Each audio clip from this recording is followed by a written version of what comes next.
Thank you, Dawn, and all of your staff for all of the preparation for this event and for inviting me to this dedication of the Tulare Historical Museum as a national literary landmark in honor of Wilma Elizabeth McDaniel. I am truly honored to be here today.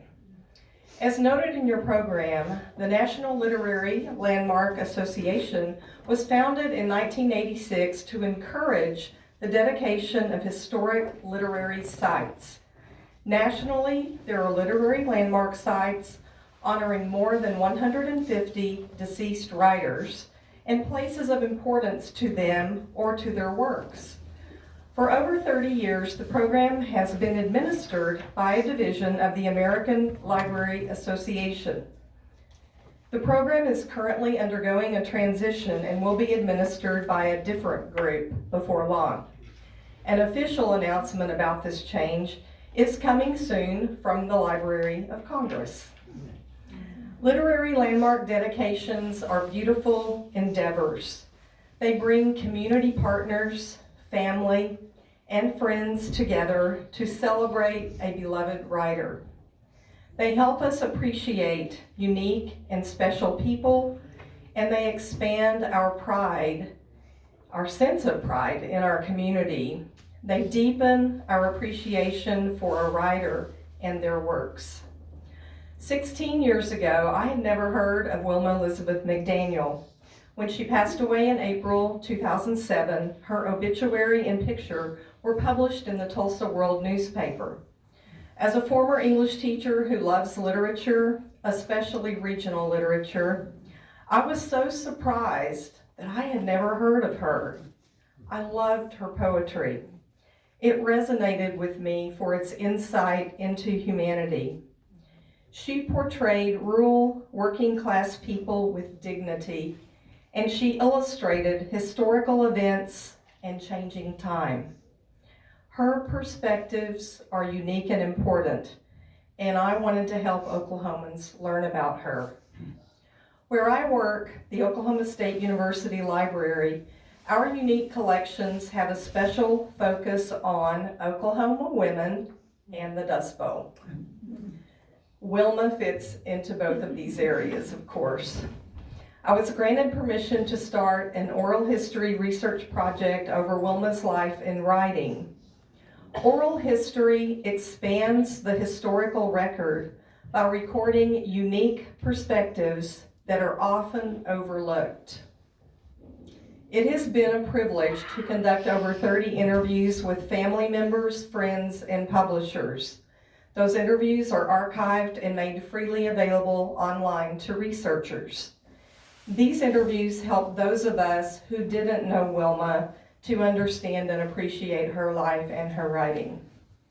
Through partnerships with many people, my work expanded in wonderful ways to include building an archive of her publications, correspondence, and articles for the library, coordinating a Wilma Elizabeth McDaniel Youth Poetry Contest, donating hundreds of her books and posters to libraries throughout Oklahoma, receiving grant funding to help 2 small Oklahoma repositories organize and preserve their collections about Wilma, teaching, professional presentations, and public programming.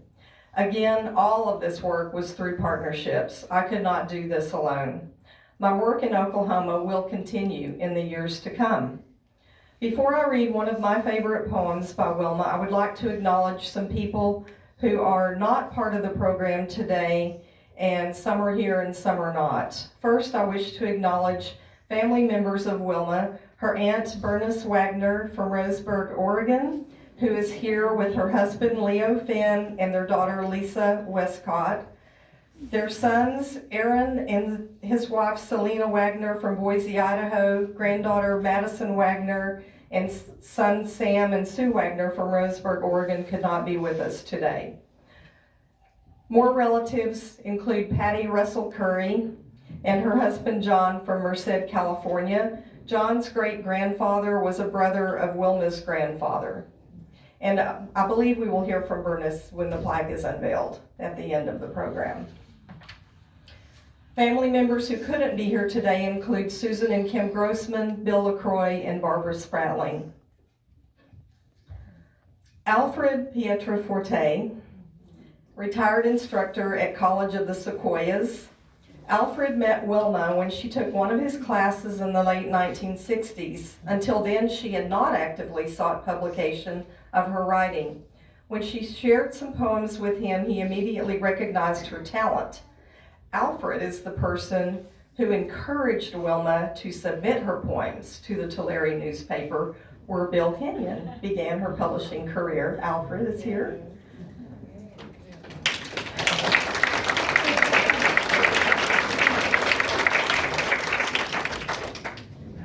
Is John Doffelmeyer here? No?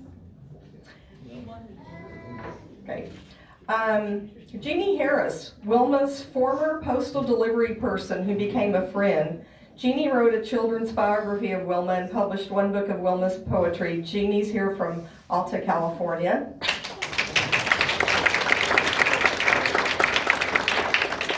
Frank DeLuca, whose family knew Wilma's family in the late 1930s, where the McDaniels lived in Clovis, California, across the street. Several of Frank's sisters and Wilma were great friends.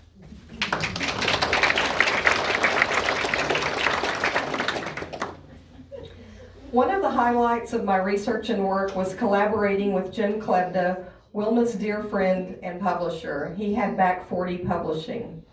We spent many hours working by phone and email on a small booklet about Wilma. Sadly, Jim is no longer with us, but several members of his family are here. His sister and brother-in-law, Karen and Bob Coghill, and their brother Mark, all from 29 Palms, California.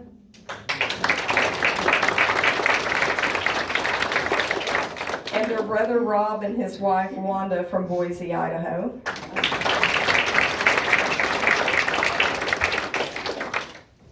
People who wanted to be here but were unable to come include John Doffelmeyer, rancher, poet, and publisher of Dry Creek Review from Lemon Cove, California. John published several of Wilma's poems in his newsletter and books. Writer Roxanne Dunbar Ortiz, a friend of Wilma's who wrote about her in her memoir, Red Dirt, Growing Up Okie. Chris Simon wrote and produced the award-winning documentary film, Down an Old Road, The Poetic Life of Wilma Elizabeth McDaniel, which was released in 2001 and is still available through Sageland Media, Salt Lake City, Utah. Joan Job Smith, Wilma's friend, poet, and pen pal from Long Beach. Judy Ludwig, Wilma's friend and an early editor from Sacramento. Art Coelho, writer and artist and one of Wilma's early publishers. Art lives in Big Timber, Montana. Musicians and friends John Cooper and Brad Piccolo from Oklahoma and friend Sally Farrell from Chandler, Oklahoma. Carmelita Jarvis Kahn and her son Michael from Visalia, California. The family of the late Jerry Haslam, professor and award-winning writer, good friend and champion of Wilma. And Krista Malone, whose father Marvin Malone was an early publisher and admirer of Wilma's work. Wilma's circle of friends was vast, and these acknowledgments are mine. I apologize if I have missed anyone. Wilma was born near Stroud, Oklahoma. It's in the central part of the state. It's not the panhandle, the western part that you see in all of those old Dust Bowl pictures. The central part, we have trees, we have hills. When some of the people came to Oklahoma to learn more about Wilma and where she lived and for programming, they were just totally amazed. They expected like these mounds of dust and dirt. And they said, this doesn't look anything like what I imagined. They were thinking the Dorothea Lane photographs. So you should come and see how beautiful Oklahoma is. She was born near Stroud, and she lived in that area until 1936 when her family migrated to California. In 2013, the Stroud Public Library became a national literary landmark in honor of Wilma. We in Oklahoma who know about Wilma are thrilled that she will have a landmark in her California hometown. Her love for Oklahoma and for California never wavered, as you can see in her poem that I will read now, A Pair of Rivers. A pair of rivers, Everyone should have a lover, and I had 2 of them, now locked in memory. At 9, it was the lazy Cimarron with orange water and huge catfish the color of mud.